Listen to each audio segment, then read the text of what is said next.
How to read a string. So இது வந்து 2 மார்க்ல தான் வரும். ஸோ ஸ்ட்ரிங் ரீட் பண்ணணும் அப்படின்னா 2 விதமா நம்ம ரீட் பண்ணிக்கலாம். ஒன்னு ஸ்கேன்எஃப் வச்சு ரீட் பண்ணலாம். அப்படி இல்லாட்டி கெட்ஸ் அப்படின்ற இந்த ஃபங்க்ஷனை வச்சு ரீட் பண்ணிக்கலாம். ஸோ இதுல ஸ்கேன்எஃப் வச்சு ரீட் பண்ணும்போது நம்ம என்னென்ன செய்யணும் அப்படின்னா பெர்சன்டேஜ் எஸ் ஃபார்மட் ஸ்பெசிஃபையரா கொடுக்கணும். ஆம்பர்சன்னை இதுல பயன்படுத்த கூடாது. சரியா?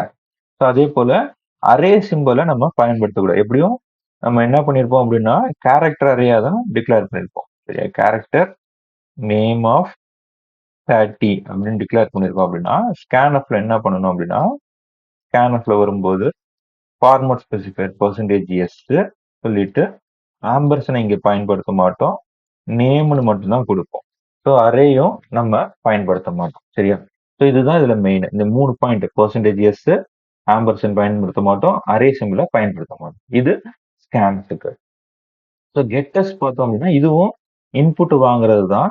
ஸோ நம்ம டைப் பண்ணிக்கிட்டே இருந்துட்டு என்டர் கொடுக்குற வரைக்கும் நம்ம எத்தனை கேரக்டர் டைப் பண்ணாலும் இது நமக்கு எடுத்துக்கும் கெட்டஸ்ல. ஸோ கெட்டஸ் பார்த்தோம் அப்படின்னா சிம்பிளா இருக்கும். கெட்டஸ் பிராக்கெட்லயும் வேரியபிள் நேம். ஸோ அந்த வேரியபிள் நேம் கொடுத்தா போதும், நம்ம என்டர் பண்ற வரைக்கும் வேல்யூஸை வாங்கி அந்த வேரியபிள்ல ஸ்டோர் பண்ணுது. இது ரீடிங் ஸ்ட்ரிங்.